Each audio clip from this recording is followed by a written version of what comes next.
Ayurvedic face cream, ये कोई cosmetic नहीं, आयुर्वेदिक औषधि है।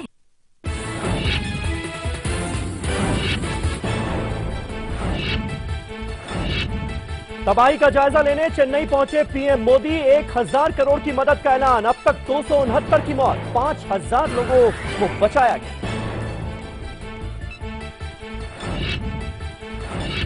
संघ प्रमुख के मंदिर राग पर सियासी महाभारत। विपक्ष ने लगाया वोट बैंक की सियासत का आरोप। शिवसेना ने पूछी निर्माण की तारीख। शैलजा पर गलत बयानी को लेकर झुकी मोदी सरकार। मंत्री ने राज्यसभा में मांगी माफी, तो बनी बात।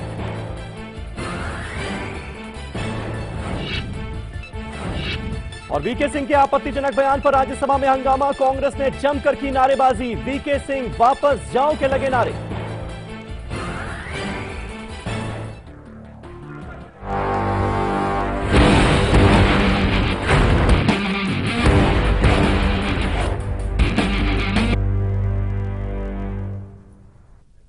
तो सीधा सवाल आज हम यही उठा रहे हैं कि क्या ग्रामीण भारत मोदी से नाराज है? जो सरकार की नीतियां हैं, क्या वो किसानों के खिलाफ जा रही हैं? किसान इसी वजह से उनसे दूर होता जा रहा है। बिहार के विधानसभा चुनाव और गुजरात के निकाय चुनाव के जो नतीजे आए हैं वो कम से कम इसी ओर इशारा करते हैं। साबिर अली साहब, लगातार पिछले आधे घंटे की बहस में यह मुद्दा जोर शोर से उठ रहा है, चाहे वो किसान हो चाहे फिर कांग्रेस पार्टी हो। आरोप यही लग रहा है कि जो वादे किए गए थे किसानों से, ग्रामीणों से, वो नहीं निभाए गए हैं, जिसके चलते लगातार आपको हार का सामना करना पड़ रहा है। नहीं, देखिए, अभी चले गए हमारे अग्रवाल साहब, उन्होंने 2-3 बात मुख्य कही। उन्होंने कहा कि ये सरकार ने वादे किए वो पूरा नहीं किया। हाँ। अग्रवाल साहब को ये पता होना चाहिए कि 68 साल के आजादी के बाद 60 साल उनका राज रहा। 10 साल अभी आपने निकाल दी, हमारा तो 18 महीना हुआ। 10 साल में आपने गांव में क्यों नहीं बिजली पहुंचा दी, सड़क क्यों नहीं पहुंचा दी? आप योजना बना के रख दीजिए कि दूसरी सरकार आएगी तो करेगी। अगर आपने योजना बना के रख दी, दूसरी सरकार आई तो 18 जो आपने 60 साल और 18 महीना, कल्पना अगर आप दोनों का आप इक्वेशन सामने रख के देखते हैं तो मैं समझता हूं कि आदमी को कम से कम कहने से पहले ये सोचना चाहिए कि टेलीविजन पर बात करते हो भी अग्रवाल साहब जैसे। लेकिन साबिर अली साहब, युद्धवीर सिंह आपके पास सामने बैठे हुए, नहीं, मैं उनपे भी आ रहा हूं। मैं किसान जो वो कह के चले गए, सरकार हमारी सुनती नहीं। 50,000 किसानों के साथ वो दिल्ली आए, लेकिन प्रधानमंत्री मन की बात कर रहे थे, उनके मन की बात किसी ने नहीं सुनी। इनकी अपनी पीड़ा हो सकती है और पीड़ा जायज हो सकती है जी। मैं भी किसान परिवार से आता हूं और किसान परिवार से आता हूं। मैं जानता हूं खेती कैसे होती है और खेती में कैसे उपजाऊ होती है। मेन 4 मुद्दे ऐसे कि किसान को खाद समय पर मिले, बीज मिले और उसकी जो उपज हो उसकी मार्केट में बिकने के बाद पैसे समय पर आ जाए।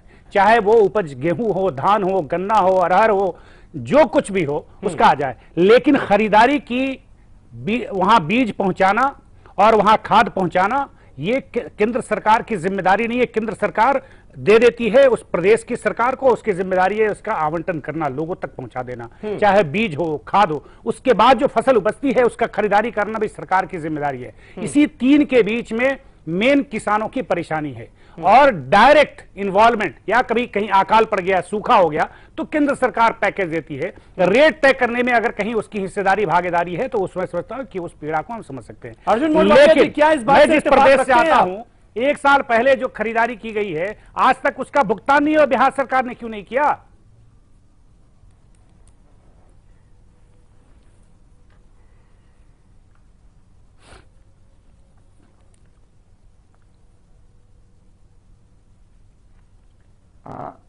मैं साबिर अली साहब, मैं आपको बताना चाहता हूं कि मोदी जी जब मुख्यमंत्री थे गुजरात राज्य के जी, उस समय वो प्रधानमंत्री को चिट्ठियां लिखते थे और उसमें ये लिखते थे कि जो कॉटन की एमएसपी है 1500 रुपीज पर 20 केजी होना चाहिए। बार बार चिट्ठी लिखी उन्होंने। आज वो खुद गए तो एमएसपी 1500 की बात छोड़िए, 830 से ज्यादा नहीं होने दिया। और उनका काम, प्रधानमंत्री है, हमारे देश के प्रधानमंत्री है, देश का डेवलपमेंट कैसा होना चाहिए वो देखना चाहिए। वो सुषमा स्वराज विदेश मंत्री है, उसको काम करने नहीं देते और खुद विदेश मंत्री होके वो घूमते ही रहते हैं। देश में आकर उनको काम करना चाहिए और देश की जनता से जुड़ना चाहिए। आज उसको जनता से जुड़े नहीं हुए, इसलिए उनके खुद के स्टेट जो गुजरात मॉडल के नाम पर वो देश में आज प्रधानमंत्री बने, उसका मार्केटिंग करके वो गुजरात की जमीन से वो उसका जो कनेक्शन था वो कंप्लीटली डिस्कनेक्ट हो गए। इसकी वजह से वो गांव में बहुत बुरी तरह हारे और अर्बन एरिया में वो हारते हारते बच गए। अगली दफा उसको कोई नहीं बचा पाएंगे। ये बात सही, सब लोग सही कर रहे थे कि भाई चर्चा डेवलपमेंट, बिजली, सड़क, पानी की करो, आप क्या खाए क्या नहीं खाए। क्या वाकई बीजेपी के ढलान का दौर शुरू हो गया? इस तरह के ऐसा है, आप कुत्ता के साथ कंपैरिजन करवाओ, आप कुछ बोलते नहीं। बिहार का चुनाव में आप कभी डेवलपमेंट की किसी ने बात नहीं की। नहीं, बिहार के चुनाव में एक ही बात चली, क्या खाना चाहिए क्या नहीं खाना चाहिए, अर्जुन किसको साहब, देश में रहना चाहिए, किसको पाकिस्तान चले जाना चाहिए। आपने यही भाषा 15 कहली महीने तक चलती रही। उसकी जगह उस साबिर अली साहब बहुत संक्षेप में चित्रकूट भी जाना है। बुंदेलखंड से हमारे संवाददाता जुड़ चुके हैं। मैं अर्जुन भाई आपको बता दूं कि बिहार का एक स्पीच का फुटेज मैं आपको चुनौती देता हूं। हाँ। एक स्पीच का आप फुटेज बता दो किसी भी चैनल, किसी अखबार का, कि नरेंद्र मोदी ने उसमें विकास की बात न की हो। उनकी जितनी सभाएं हुई, नंबर 1। इसलिए टेलीविजन में अर्जुन भाई आप बहुत सीनियर लीडर हैं। बिहार, आप गुजरात की भविष्य हो सकते हैं। आने वाले दिनों में 10-15 साल बाद आपको समय मिल सकता है उसका। इसलिए कम से कम आपसे मैं सही बात करने लेकिन की साबिर अपेक्षा अली साहब, रखता हूं। आरोप तो यही है कि सुनिए, विकास मैं की कह बात रहा हूं, होती है, वही कह रहा हूं नहीं विकास कि ग्रामीण नरेंद्र भारत मोदी जी जो आपके प्रधानमंत्री ने कहीं कौन सी जनता के साथ, किस किसान के साथ कितनी बार जाके मिली थी 10 साल में, आप एक तो गिना दो। मैं सदन में था, मैंने आपके प्रधानमंत्री आदरणीय मनमोहन सिंह को कभी किसी किसान के साथ इंटरेक्शन करते हुए नहीं देखा। आप कह रहे बाहर, आपने जो देश की व्यवस्था बना रखी थी, जो लूट मचा रखी थी, कई सौ लाख करोड़ आपने देश में लूट में, करप्शन में मचा दिया। अगर प्रधानमंत्री स्वयं जाकर देशों के साथ, वहां के इन्वेस्टरों के साथ अपनी बातों को रखते हैं कि आप आओ मेरे देश में, आपको हम सब सहूलत देंगे, आओ हमारे देश में इन्वेस्टमेंट करो, इसमें भी आपको पीड़ा है।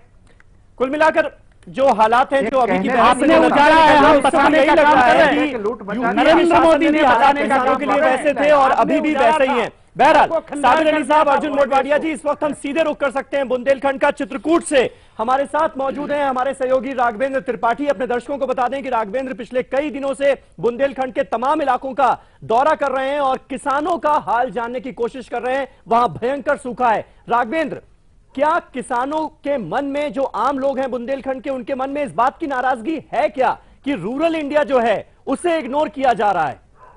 क्या यह नाराजगी आपको नजर आई?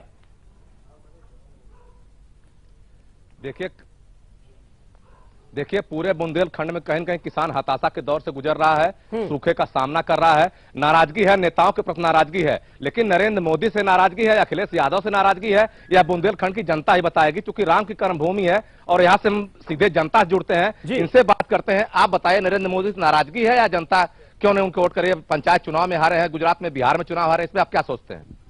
देखिए, बिहार के और गुजरात के चुनाव हारने से नरेंद्र मोदी के प्रति नाराजगी का जो जिम्मा ठहरा रहे उसको सही नहीं कहा जा सकता है, क्योंकि चुनाव कहीं ना कहीं पे व्यक्तिगत प्रत्याशी और क्या कहते हैं वहां की तत्कालीन परिस्थितियों के ऊपर निर्भर करता है। जी बिल्कुल, आप बताइए, आप क्या सोचते हैं इस पे?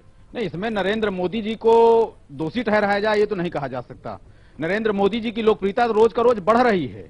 अभी विश्व के जो टॉप 10 लोगों की सूची आई उसमें मोदी जी का पहला नाम आया। जी बिल्कुल, यहाँ लोग मान रहे हैं। आप बताइए, आप युवा हैं, आप क्या सोचते हैं? नरेंद्र मोदी की लोकप्रियता घट रही है या बढ़ रही है? बिहार में हारे और गुजरात में पंचायत निकाय चुनाव में देहातों में हार गए, इस पे क्या सोचते हैं? इसमें हम ये कह रहे हैं कि नरेंद्र मोदी जी की लोकप्रियता तो कम नहीं हो रही है, लेकिन उनके जो कुछ नेता हैं, उन नेताओं की वजह से जरूर असर पड़ रहा है, जो गलत वक्तव्य देते हैं। जी आप बताइए, आप क्या सोचते हैं इस बारे में? जैसा आपने बिहार के चुनाव का उल्लेख किया है, बिहार के चुनाव में 6.5% वोट बढ़ना इस बात को दर्शाता है कि लगभग 1,93,00,000 मतदाताओं ने विकास के मुद्दे पर वोट किया है। और जो लोग ये कहते हैं कि बीजेपी वहां हार गई और नरेंद्र मोदी की लोकप्रियता कम हुई है, इसका मतलब वो 1,93,00,000 लोगों को अपमानित करने का काम करते हैं। ये बहुत स्पष्ट हुआ है कि जी बिल्कुल बिल्कुल। और हमारे साथ लोग हैं, मैं इनसे बात करता हूं। आप जरा आप आइए, आप क्या सोचते हैं इस बारे में? नरेंद्र मोदी क्या है? मैं ये मानने को तैयार नहीं हूं कि नरेंद्र मोदी जी की लोकप्रियता कम हुई है। मैं इसमें बीजेपी को एक चीज बताना चाहता हूं कि जो हेलीकॉप्टर कैंडिडेट वो उतारते हैं प्रदेश नेतृत्व में और बाकी जगहों पर, ऐसे ही उन्होंने दिल्ली में किया और या कहीं पर। चलिए राघवेंद्र, मैं आपके पास आऊंगा। अर्जुन मोढवाडिया जी ये पूरी बातचीत सुन रहे थे। अर्जुन मोढवाडिया जी, आप क्या कहेंगे?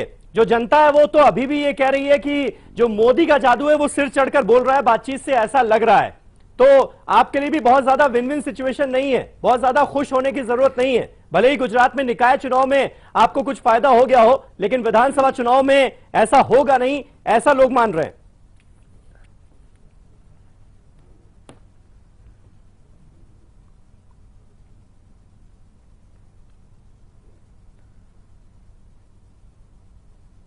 देखो, आपने जो इंटरव्यू किया उन्होंने तो जरूर ये कहा, लेकिन मैं आपको बताऊं कि जो 2014 के लोकसभा के चुनाव के बाद ये महाराष्ट्र में चुनाव हुआ और बीजेपी इंडिपेंडेंटली लड़ी, लेकिन उनको मेजोरिटी वहां भी नहीं मिली। अगर मोदी वेव चलता तो वहां मेजोरिटी खुद अपने आप ले लेते थे, वो नहीं मिल लिया। दिल्ली में तो सफाई अभियान पूरा हो गया, 3 ही सीट मिली। हाँ। बिहार में ये स्थिति आई, और अभी गुजरात तो खुद का मोदी जी का है, अमित शाह का है, आनंदीबेन का है, वहां साफ हो गया। शहरी एरिया में वैसे वो साफ होते होते वो बच गए। हाँ। अगले दफा जनता छोड़ेगी नहीं। ये जब तक आपने किसानों को वादा किया था कि भाई हम आपको स्वामीनाथन कमेटी के जो रिपोर्ट है उसका अमलीकरण करवाएंगे और 50% आपका एमएसपी बढ़ाएंगे। आप 50% की बात छोड़िए, 2-3% भी नहीं बढ़ा रहे हैं। बिल्कुल, इस पर युद्धवीर सिंह जी से बात करना चाहूंगा। युद्धवीर सिंह जी, किसानों की हमेशा से मांग रही है कि जो उनकी फसल है उसका उन्हें उचित मूल्य मिले, जो न्यूनतम समर्थन मूल्य है उसको लेकर बड़ी लंबी बहस चलती आई है। बीजेपी ने बहुत सारे वादे किए थे, मुझे उसको गिनाने की जरूरत नहीं है, कम से कम आपको लगता है कुछ पूरे हुए हैं उसमें से? देखिए, आज किसी से छुपा हुआ नहीं है। जब से बीजेपी आई है किसी भी फसल का मार्केट में ठीक से खरीदारी नहीं हो पा रही है। ये सरकार का दायित्व बनता है। सरकार, केंद्र सरकार बैठती है। अभी साबिर भाई कह रहे थे कि राज्य सरकारों पे अंकुश लगाने का काम भी केंद्र सरकार का होता है। अगर किसान का एक्सप्लॉयटेशन कहीं हो रहा, अगर मंडी में खरीद नहीं हो रही है, कीमतें तय होती हैं, एक एमएसपी जो तय की जाती है, दिल्ली से एमएसपी तय होती है जी, उसमें आज भी एमएसपी तय करते वक्त उन बातों का ख्याल नहीं रखा जाता कि किसान की लागत कितनी है, किसान को मिलना क्या चाहिए। जब तक आप किसान को लागत पे लाभकारी मूल्य नहीं देंगे, जब तक किसानी खेती जो है वो मुनाफे का सौदा नहीं होगा, वो अपने परिवार का भरण पोषण करने लायक रकम अगर उस खेती से नहीं कमाएगा तो किसान किस तरह से जिंदा रहेगा इस देश में? इस पे सोचने की आवश्यकता है। आज बात हो रही है कि 100 स्मार्ट सिटी बनेंगी, आप 100 बनाओ, 150 बनाओ, लेकिन इन 6.5 लाख गांवों का क्या होगा जो निरंतर पलायन की तरफ बढ़ रहे हैं? वो 42% किसान जो सरकारी आंकड़ों के अनुसार खेती छोड़ के पलायन करना चाह रहा है, अगर ये प्रवृत्ति बनी रही और ये स्थिति बनी रही, किसान शहर की तरफ बढ़ता रहा, खेती से भागता रहा, किसान कहां ले जा रहे हैं हम किसान को? किसान देखिए, सरकार के आंकड़े हैं, पिछले 17 साल में 3 लाख के करीब किसानों ने कर्जे की वजह से आत्महत्याएं की हैं। अब जब मेरे पॉलिटिकल साथी आते हैं तो वो कहते हैं कि कांग्रेस सत्ता में रही, हम 18 महीने, हम 20 महीने, हमें किसान को इससे लेना देना नहीं है कि सत्ता में कौन रहा और कौन है। किसान को अपनी समस्याओं का समाधान चाहिए। साबिर अली साहब, वो चले गए, क्या सरकार मुद्दों से भटक गई है क्या?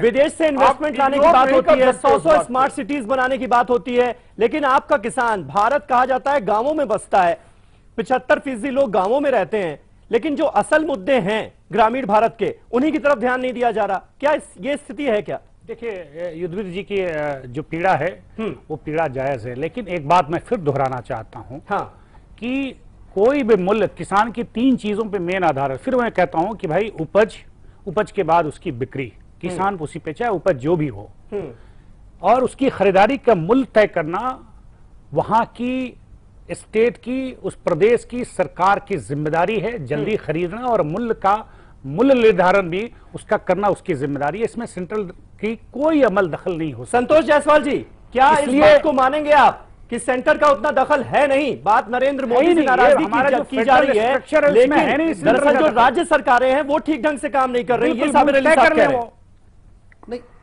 नहीं, देखिए, जहां तक किसानों का सवाल है, साबिर भाई, यह गलत बात है। एक तो जो बीज है, जो खाद है, फर्टिलाइजर्स है जी, वह केंद्र सरकार को किसानों के हित में जो बीज मल्टीनेशनल कंपनियों के द्वारा बीज आता है, आज हमारे बिहार में मक्के की खेती होती है, सब्जियों की खेती होती है, जो बीज विदेशी कंपनियों के द्वारा मोटे दाम पे उसको बीज का उगाही किया जाता है मूल्य, और जब किसानों का फसल तैयार होता है जी, तो उसका लेवाल जो होता है वो बिल्कुल बिचौलिया मार्केट को खराब कर देता है, और उसका जो न्यूनतम मूल्य है उससे भी न्यूनतम में जाके बेचना पड़ता है किसानों को।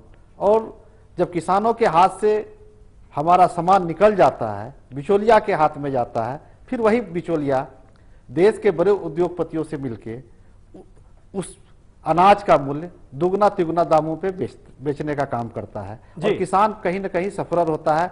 एक किसान को एक तरफ से नहीं, 2-3 तरफ से मार लगता है। एक तो बीज, महंगा बीज लाया, फर्टिलाइजर जब खेती का सीजन रहा तो केंद्र के द्वारा फर्टिलाइजर मुहैया नहीं कराया जाता है, जो समुचित फर्टिलाइजर मुहैया नहीं कराया जाता है। तो आपके हिसाब से भारत का जो किसान है, जो उसके मन में बहुत सारी पीड़ा है, और इस पीड़ा के लिए जिम्मेदार केंद्र सरकार है। सीधे हम एक बार फिर रुख कर लेते हैं चित्रकूट का। राघवेंद्र त्रिपाठी हमारे साथ मौजूद हैं। राघवेंद्र, आप पिछले 3-4 दिनों से लगातार बुंदेलखंड का दौरा कर रहे थे, आपसे ये जानना चाहेंगे कि सरकार की फिलहाल आपको क्या नजर आता है, क्या वाकई किसान की स्थिति ऐसी है? क्योंकि जबरदस्त सूखा पड़ रहा है इस इलाके में। किसान क्या सोचता है, इसकी बड़ी वजह किसान को क्या लगती है?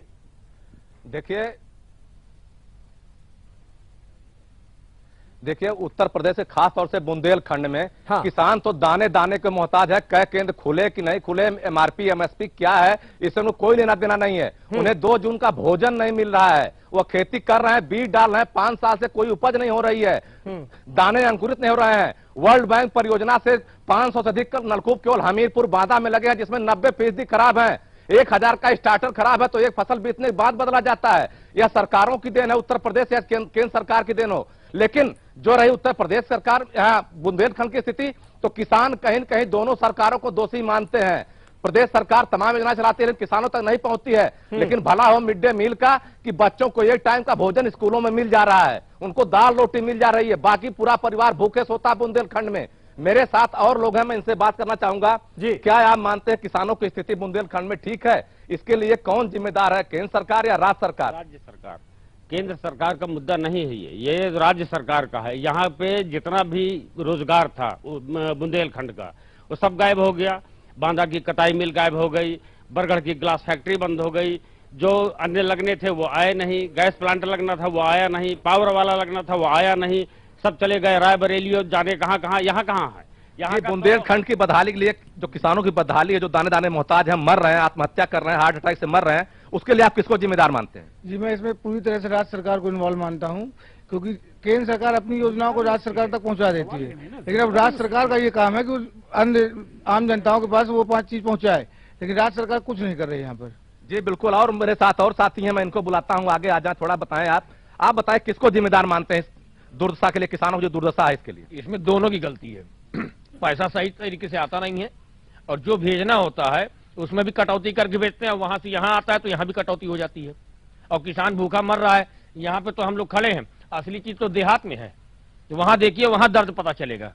समीर, देहात में तो स्थिति बड़ी भयावह है। हम चूंकि चित्रकूट में भगवान राम की नगरी में खड़े हैं, यहाँ थोड़ी गनीमत है, लेकिन देहात में आप देख सकते हैं किसान दाने दाने को मोहताज है, उसके पास उर्वरक के पैसे नहीं है, कर्ज से लदा हुआ है, और बैंकों से कर्ज मिलना भी बंद होगा, क्योंकि किसान क्रेडिट कार्ड की एक लिमिट है, उस लिमिट को पार कर चुके हैं। 5 साल से सूखा नहीं, बुंदेलखंड में अकाल की स्थिति है, अकाल की।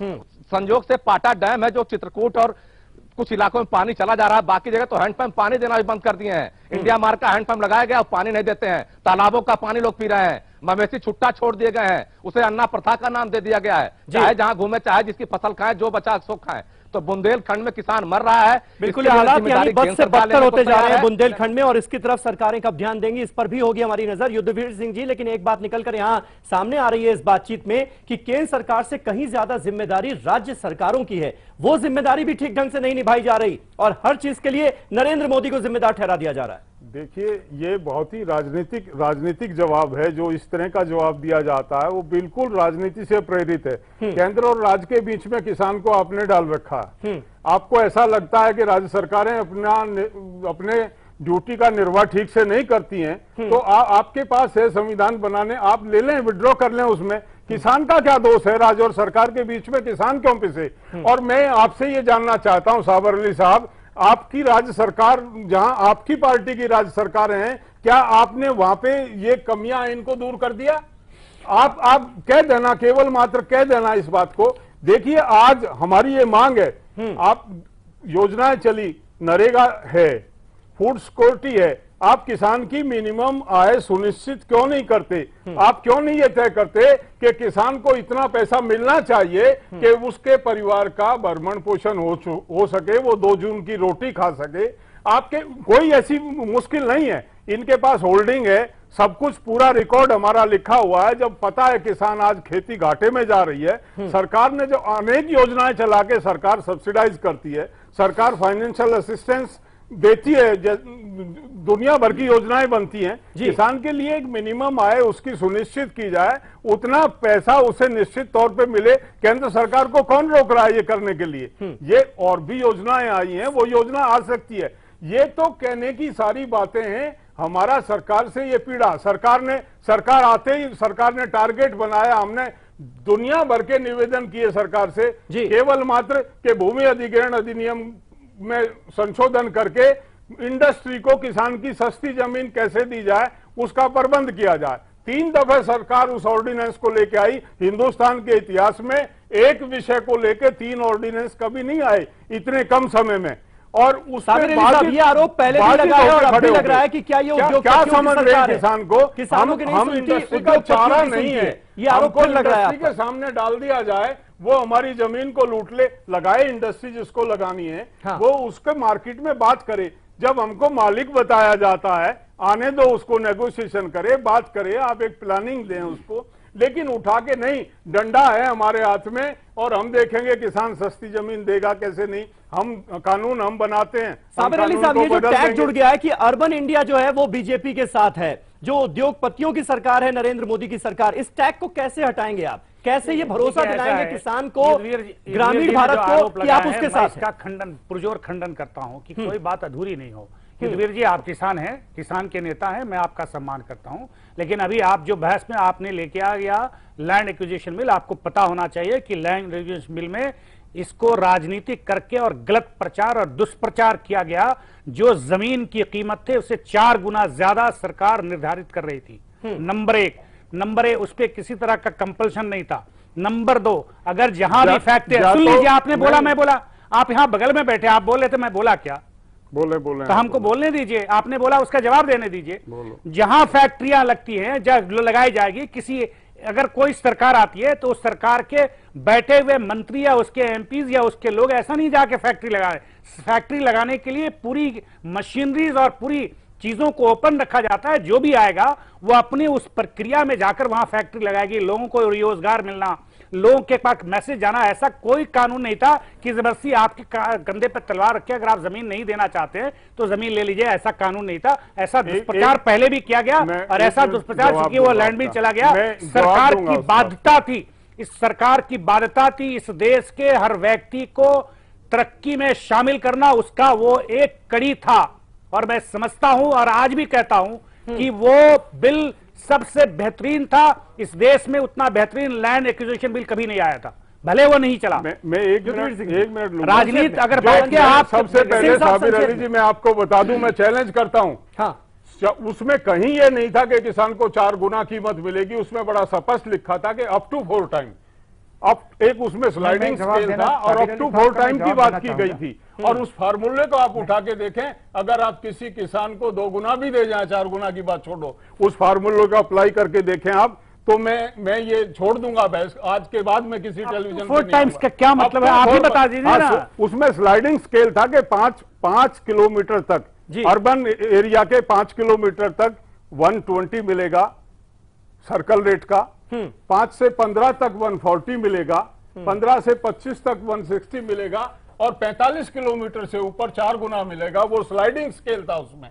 आप जानकारी लें उसकी। और कहीं भी जो संशोधन हुए थे, कांग्रेस ने यही बनाया था और इन्होंने उसमें कोई संशोधन उसमें था नहीं, एज इट इज जा रहा था वो। उसको प्रचारित कांग्रेस ने भी चीट किया, किसान को कांग्रेस ने भी प्रचारित किया कि किसान को 4 गुना मिलेगा, और आप भी चीट कर रहे थे। दोनों पार्टी आ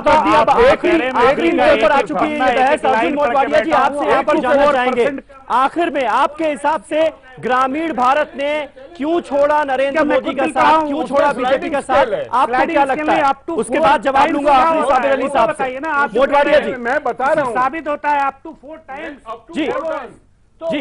अर्बन एरिया से 45 किलोमीटर आगे जाके कौन सा ऐसा एरिया है जो सिंह साहब हम सुन ले मोटवाडिया जी को भी। अलग रेट है।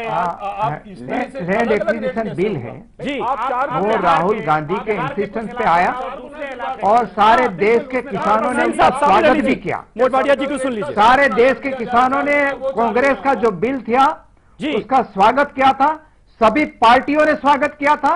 लेकिन मोदी जी चाहते थे कि किसानों की कंसेंट जो लैंड एक्विजिशन में मैंडेटरी था, वो कंसेंट का क्लोज निकालना चाहते थे मोदी जी। जो किसानों के बिना कंसेंट लैंड वापस लिया जाए, ये ऑर्डिनेंस 3 दफा आया और ये किसानों की कंसेंट हम चाहते थे। इसलिए ही हमने ये जो मोदी जी का जो अमेंडमेंट था उसका अपोज किया, सभी पार्टियों ने अपोज किया और उसके बाद उसको ये ऑर्डिनेंस उसके वो लोकसभा में राज्यसभा में पास नहीं हो पाया और ये किसान विरोधी था।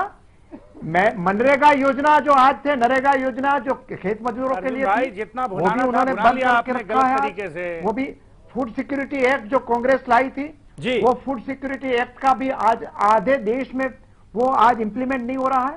इससे सब लोग नाराज हैं। आप विदेश में जाकर अच्छा भाषण दे दो। मोटवाडिया जी, साबिर अली साहब, बहुत वक्त हमारे पास कम बचा है, आखिर में आपसे जानना चाहेंगे इस टैग को हटाने के लिए आप क्या करेंगे? इसलिए बीजेपी शहरी लोगों की पार्टी है, ग्रामीण भारत के साथ बीजेपी नहीं है। रख लिया था साबिर अली साहब, और उसमें हिंदुस्तान गौन हो गया था उस मौन में। साबिर अली साहब, ग्रामीण भारत में आपको नुकसान हो रहा है, जो गांव वाले इलाके हैं वहां पर बीजेपी हार रही है। इस सच्चाई को स्वीकारते हुए आप इसकी सबसे बड़ी वजह क्या मानते हैं और इसके लिए आप क्या करेंगे इस टैग को हटाने के लिए? देखिए, बहुत ऐसा संक्षेप है, में। किसी भी भारतीय जनता पार्टी इस देश की सबसे बड़ी पार्टी है। मैं समझता हूं कि उसका विश्लेषण मैं इस आपके कैमरे पे बैठ के नहीं कर सकता। पार्टी विश्लेषण करती है और जब हार होती है तो मंथन होती है और उसको स्वीकारते भी है और उसको कैसे ठीक होगा ये पार्टी की जिम्मेदारी है और पार्टी करेगी। चलिए, बहुत बहुत शुक्रिया साबिर अली साहब, अर्जुन मोटवाडिया जी, संतोष कुमार जी और युद्धवीर सिंह जी हमारे साथ इस बहस में जुड़ने के लिए। राघवेंद्र, आपका भी बहुत बहुत शुक्रिया चित्रकूट से हमारे साथ लाइव जुड़ने के लिए। तो सीधा सवाल में आज हमने मुद्दा यही उठाया था कि क्या ग्रामीण भारत नाराज है नरेंद्र मोदी से? कुल मिलाकर नाराजगी तो नजर आ रही है क्योंकि वोट बैंक घटा है ग्रामीण भारत में, लेकिन अभी भी अगर बहुत सारे ऐसे कदम हैं जिन्हें अगर उठाया जाए तो वो लोकप्रियता दोबारा हासिल हो सकती है सरकार को भी, क्योंकि सरकार से उम्मीदें बहुत ज्यादा हैं। सीधा सवाल में आज मेरे साथ बस इतना ही। एक छोटा सा ब्रेक ले रहे हैं, खबरों का सिलसिला लाइव इंडिया पर जारी। नमस्कार।